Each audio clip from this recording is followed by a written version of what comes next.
जवानी सुखै छौके झरै छौके तोहर चढ़ल जवानी बोले कहिया पीबे गे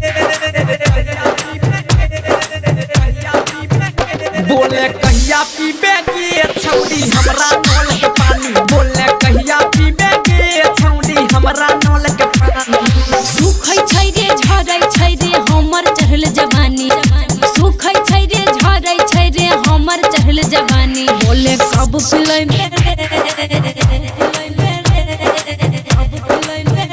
बोले कब पिलेबे रे छौरा अपन नल के पानी बोले कब पिलेबे रे छौरा अपन नल के पानी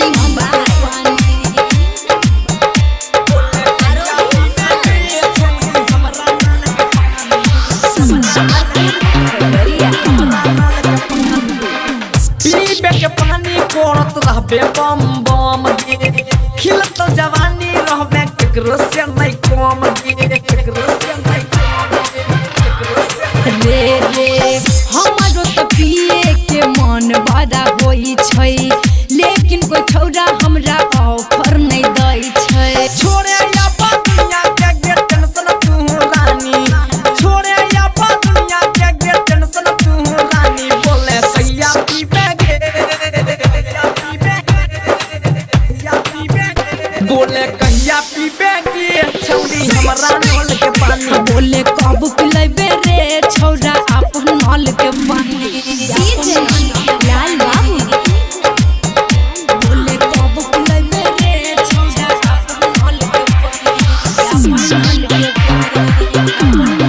गे गे कब तक करवे बुच्ची तू बड़ा दात गे कोले हरा भरा अब जवानी के घात गे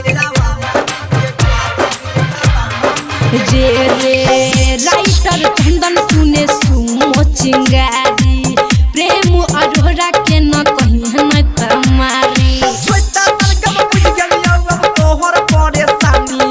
सोइता सरगम बुझ गेलियौ अब तोहर परेशानी बोले कहिया पीबे गे कहिया पीबे बोले कहिया पीबे गे छौड़ी हमरा नल के पानी बोले कब पिलेबे रे छौरा अपन नल के पानी